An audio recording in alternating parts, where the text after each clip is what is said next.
तो आ गए आप लोग। आज मैं आप लोग को एक कहानी सुनाने वाला हूँ और मुझे पता है कि आप लोगों को कहानियाँ सुनना बहुत पसंद है और ये कहानी बहुत इंटरेस्टिंग होने वाली है।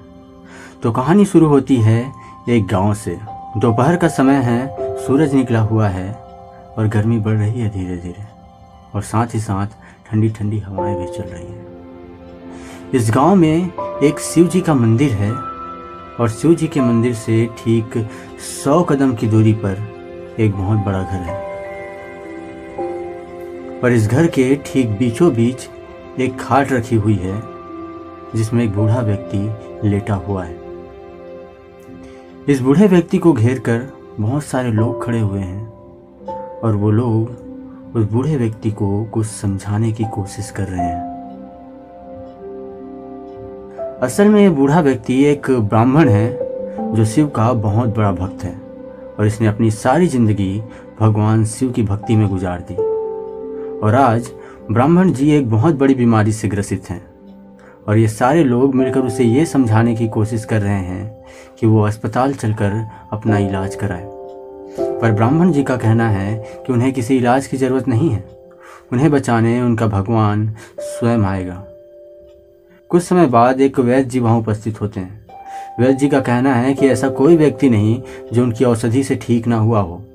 मैं आपसे आग्रह करता हूँ कि आप ये औषधि ग्रहण कीजिए और आप बहुत जल्दी ठीक हो जाएंगे।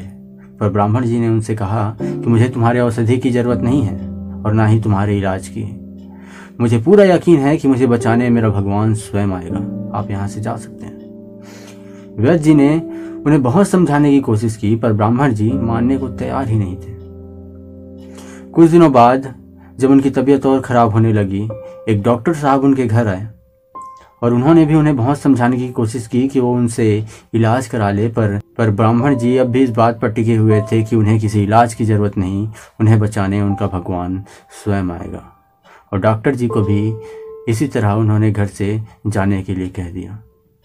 धीरे धीरे जब ब्राह्मण जी की तबीयत और ख़राब होती गई तो गाँव के सारे लोग उन्हें ये समझाने के लिए उनके घर आ पहुँचे कि वो अस्पताल चलकर अपना इलाज कराए। और इसे देखकर ब्राह्मण जी ने बड़े गुस्से से कहा कि तुम्हें समझ नहीं आता, मुझे किसी इलाज की ज़रूरत नहीं है, मुझे बचाने मेरा भगवान स्वयं आएगा और मुझे पूरा विश्वास है। कुछ दिनों बाद ब्राह्मण जी की मृत्यु हो गई। मृत्यु के बाद जब वो भगवान के पास पहुँचे तो उन्होंने भगवान से प्रश्न किया कि प्रभु, मैंने सारी ज़िंदगी तुम्हारी पूजा की, तुम्हारी सेवा की, लेकिन जब मैं तुम्हारा इंतज़ार कर रहा था तुम मुझे बचाने नहीं आए। तो शिव जी ने कहा कि किसने कहा कि मैं तुम्हें बचाने नहीं आया? सबसे पहले एक वैद्य का रूप लेकर मैं तुम्हें बचाने आया। मेरे हाथों में संजीवनी थी जिसे खाकर तुम अमर हो जाते, लेकिन तुम मेरी एक नहीं माने। फिर मैं एक डॉक्टर का रूप लेकर आया और तुम्हें समझाने की बहुत कोशिश की पर फिर भी तुम नहीं माने। मैं वापस आया और मैंने सारे देवगण से कहा कि मेरा भक्त बहुत जिद्दी है, वो मेरी बात नहीं मानता। आप सब मेरे साथ चलिए और इसे समझाने की कोशिश कीजिए। सारे देवगण गांव वासियों का रूप लेकर तुम्हें समझाने पहुंचे पर तुमने बहुत गुस्से के साथ उन्हें भी अपने घर से बाहर निकाल दिया। तो मैं क्या करता? आप यही सोच रहे हैं ना कि वो ब्राह्मण कितना मूर्ख था, लेकिन आज आप भी तो यही कर रहे हैं। जब सारी दुनिया में एक महामारी फैली हुई है तो आप भगवान से प्रार्थना करते हैं कि ये महामारी बहुत जल्दी ठीक हो जाए।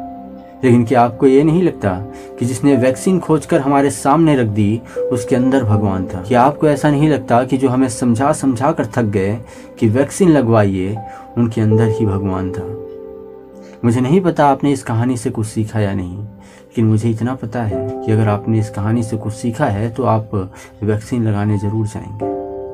और मैं यही कहना चाहूँगा कि ये जागरूकता की सोच, ये जागरूकता की आग हर किसी के दिल में जलनी चाहिए। इसलिए कहना चाहूँगा कि हो गई है पीर पर्वत सी पिघलनी चाहिए, इस हिमालय से कोई गंगा निकलनी चाहिए।